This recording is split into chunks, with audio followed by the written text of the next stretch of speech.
Imagine waking up one morning and realizing, with a clarity that cuts deeper than any dream ever could, that the life you've been living, the words you speak, the clothes you wear, the job you pursue, the opinions you echo has not been your own.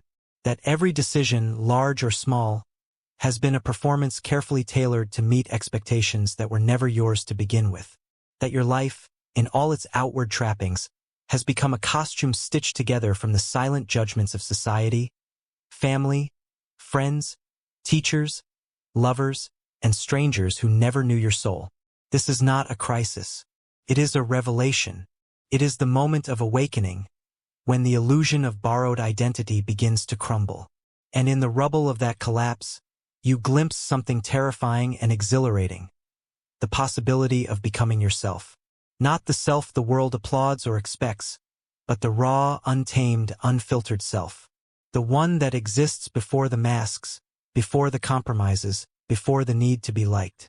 But to walk that path, to live truthfully, freely, authentically, you must summon a particular kind of bravery. The courage to be disliked. This is not a philosophy of rebellion for rebellion's sake. It is not a call to arrogance or solipsism. It is rather a call to honesty, a call to integrity, a call to liberation. It is the choice to stop measuring your worth by the approval of others and begin living a life that is your own, even if that life draws judgment, misunderstanding, or even rejection.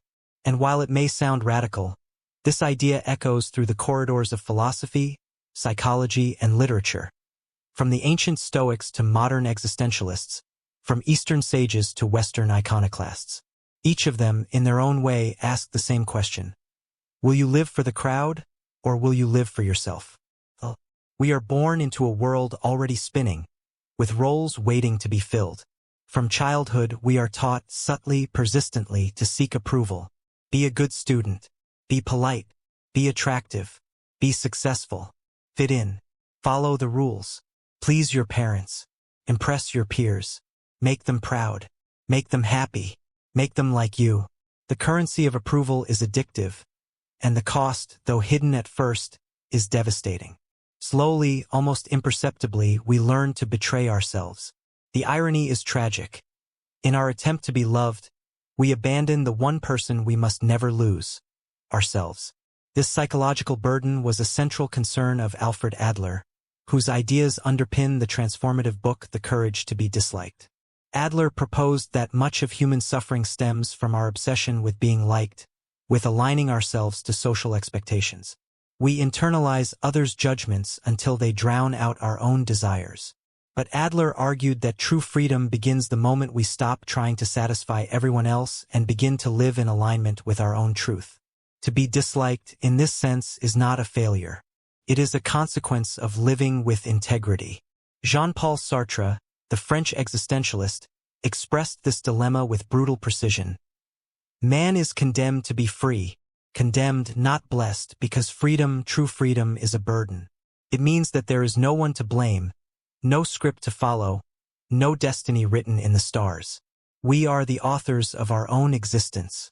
Every choice we make is a declaration of who we are. And with that freedom comes the frightening responsibility of shaping our lives from the raw materials of uncertainty, pain, and desire. Sartre famously wrote, "Freedom is what you do with what's been done to you.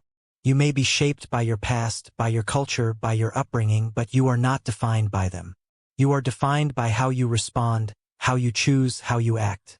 This power is terrifying because it strips away excuses. There is no authority to hide behind, no crowd to merge with. You and you alone are responsible for your life. And yet, this terrifying truth is also the source of your liberation. To accept your freedom is to reclaim your agency, to own your choices, to live not as a passive echo of others' expectations, but as an active, self-determined being. But this requires more than thought. It requires courage, because the moment you stop living for others is the moment you risk their disapproval. And yet that risk is the price of authenticity.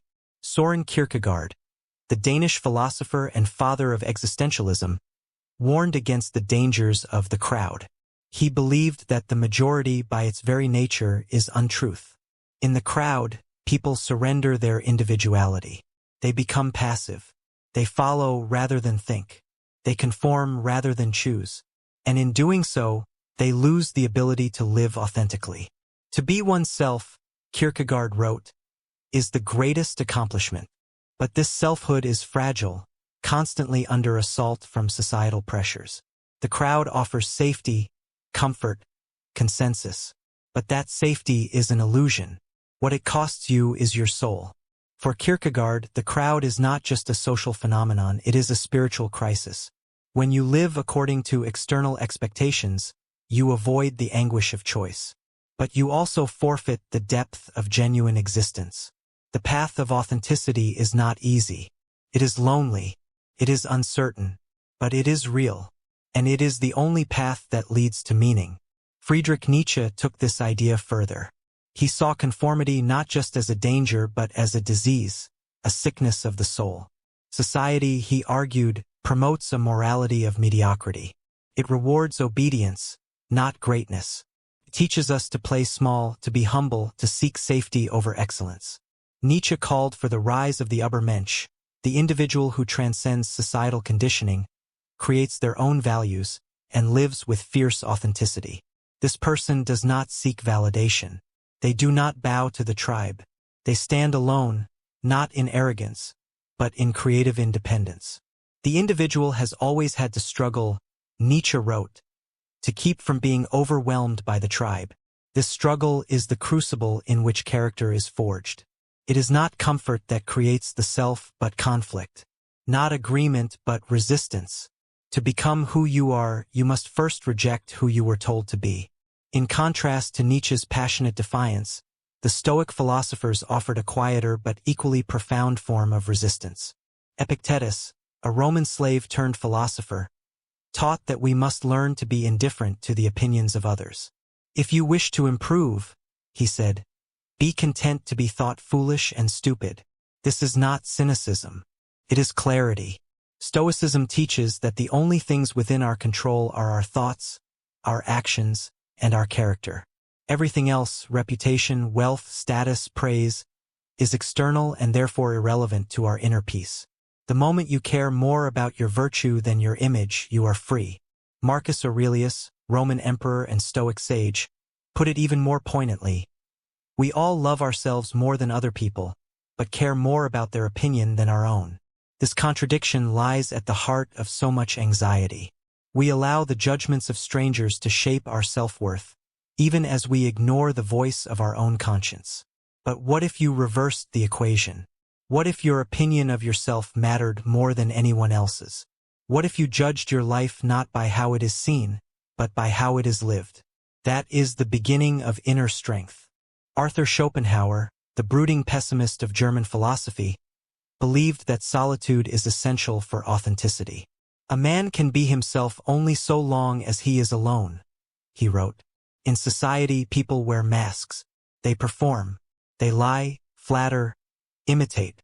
Only in solitude can we hear the voice of our own soul. To embrace solitude is not to reject humanity. It is to return to the self. It is to discover what you truly value, what you truly desire, what you truly believe, without the interference of others' expectations. Solitude, in this sense, is not loneliness.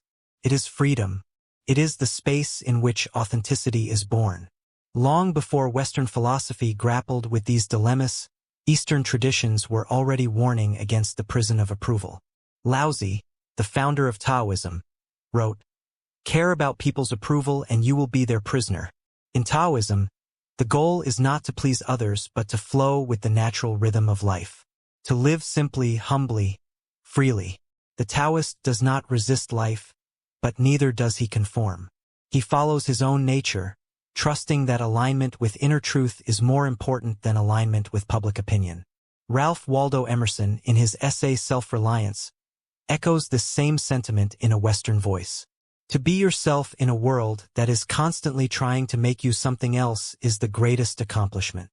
Emerson saw society as a subtle tyrant, rewarding conformity and punishing difference.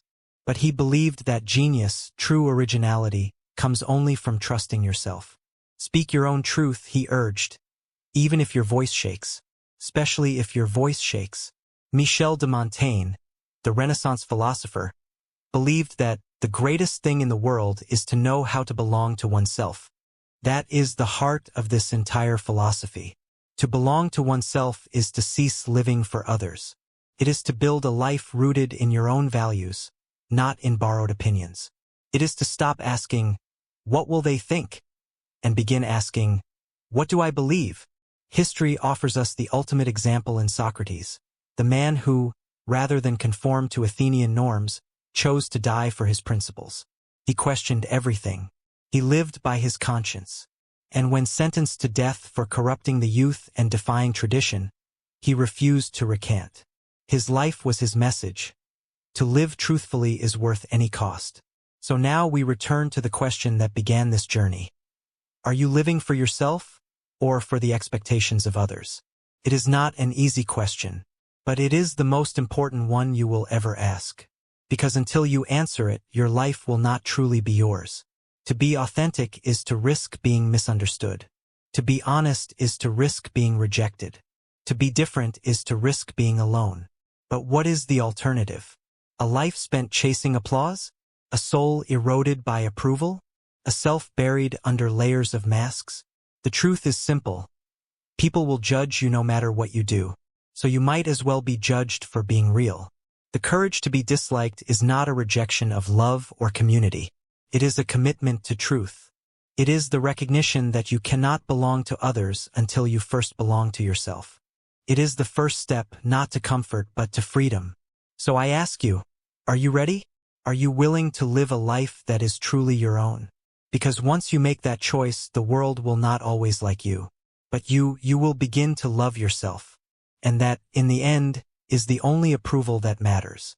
Thank you for accompanying. Don't forget to like and subscribe to the channel and leave a comment below so we can discuss. Wish you and your family good health.